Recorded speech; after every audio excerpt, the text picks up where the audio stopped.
আসসালামু আলাইকুম রহমতুল্লাহ।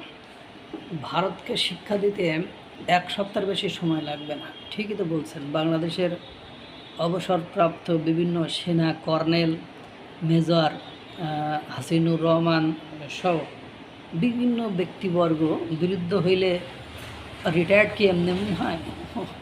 বয়সের ভারে কাজ করতে না পারা, বুদ্ধি কাজ না করার কারণেই তো রিটায়ার্ড হয়।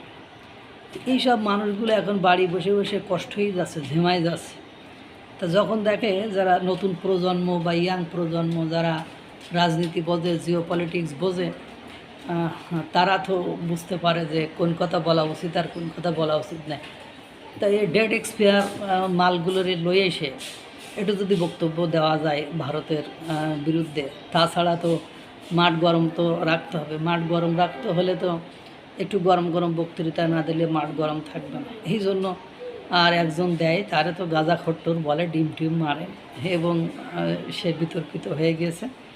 তাছাড়া আর কেউ ভারতের বিরুদ্ধে বলার সাহস পায় না।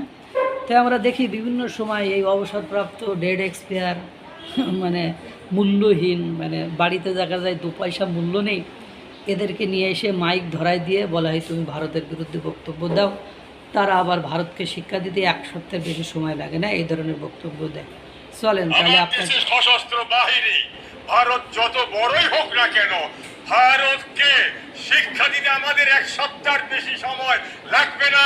এই জন্য আমাদের নেতৃত্ব যদি সত্যিকার অর্থে জিওপলিটিক্যাল স্ট্র্যাটেজিটাকে সবার সামনে সত্যিকার ভাবে শক্তিশালী ভাবে তুলতে পারে, তাহলে দেখবেন ভারত আমাদের দিকে তাকানোর সঙ্গে সঙ্গে চীন তার 2 চক্ষু দিয়ে তাকে চালিয়ে ফেলবে।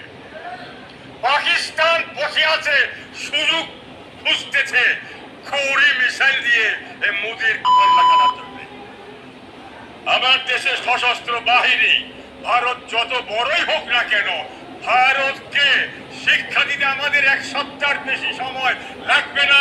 এই জন্য আমাদের নেতৃত্ব যদি সত্যিকার অর্থে জিওপলিটিক্যাল স্ট্র্যাটেজিটাকে বুড়ো চাষা, বুড়ো ভাম, তোমার একটা কথা কই, চীন যদি ওই ক্যালামেন্টুই করতে চায় তা করুক। সে নিজে যেই সরাসরি মানে সম্মুখ সমরে যে ভারতের সাথে লেগে যাক, তার সাথে তো সীমান্ত বিরোধ রয়েছে, জমি জায়গা নিয়ে বিরোধিতা রয়েছে। তো তোমার সাথে লাগলে তারপরে তুমি তো এখন বাংলাদেশ এখন ভারত বিরোধী অবস্থানে রয়েছে, ভারতের সাথে তাদের সেই সখ্যতা, সেই দরম মরম সম্পর্ক নেই যে পরবর্তীতে চীন আর বাংলাদেশ বা ভারত যুদ্ধ লেগে গেলে বাংলাদেশ ভারতকে সাহায্য করবে, সেই সিস্টেমে তো নেই। তো এখন যাও, চীন তোমার করে না কারে, মানে মাথায় গুয়ার গোবর ছাড়া কিছু আছে কি না আমার জানা নেই, থাকলে আর এই ধরনের কথা না। এবার বলে পাকিস্তান মিসাইল মারবে মারবে, তা মিসাইল কি পাকিস্তানের বাপের একা আছে, ভারতের নেই? যদি কিছুদিন আগেও যে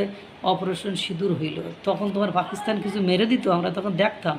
তোমার পাকিস্তান ডোনাল্ড ট্রাম্পের যে হাত পা ধরে শান্তি চুক্তি করার কি দরকার ছিল তাদের? আমি তো এটাই বুঝি না ভাই।